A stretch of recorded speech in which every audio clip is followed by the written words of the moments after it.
حدیث نمبر 1، قال النبی صلی اللہ علیہ وسلم انما الاعمال بالنیات۔ نبی کریم صلی اللہ علیہ وسلم نے ارشاد فرمایا، اعمال کا دار و مدار نیتوں پر ہے، یعنی جیسی ہماری نیت ہوگی ایسے ہمارا اعمال ہوگا۔ ہماری نیت اچھی ہے، نیک کام کرنے کی نیت ہے، اچھے کام کرنے کی نیت ہے تو انشاءاللہ ہم کام بھی اچھے کریں گے، ہمارا اعمال بھی اچھا ہوگا۔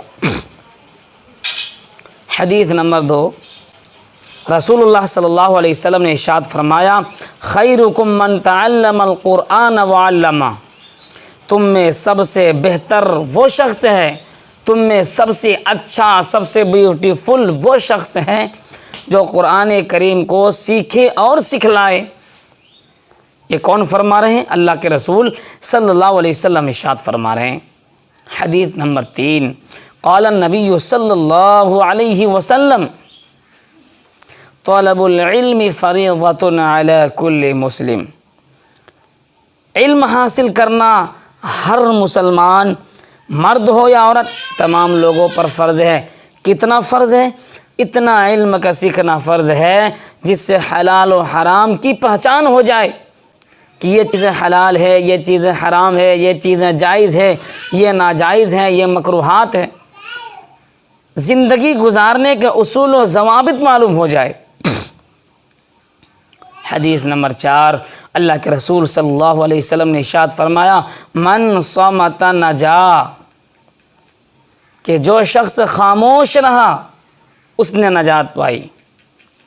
بعض لوگ کسی مجلس میں بیٹھ کر یا کسی دکان میں، چائے کی دکان میں بیٹھ کر بہت بڑبڑ کرتے ہیں، الٹی سیدھی بکواس کرتے ہیں اور پھر بے عزت ہوتے ہیں۔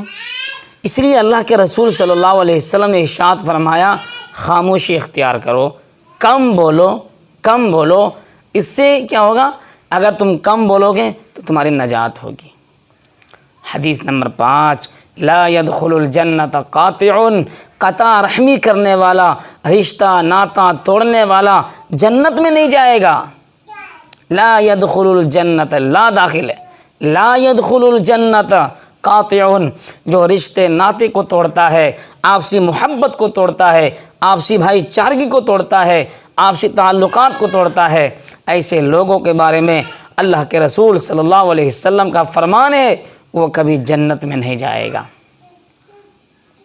اور حدیث نمبر 6، السلام قبل الکلام، بات کرنے سے پہلے سلام کر لیا کرو۔ السلام قبل الکلام، بات کرنے سے پہلے سلام کرو۔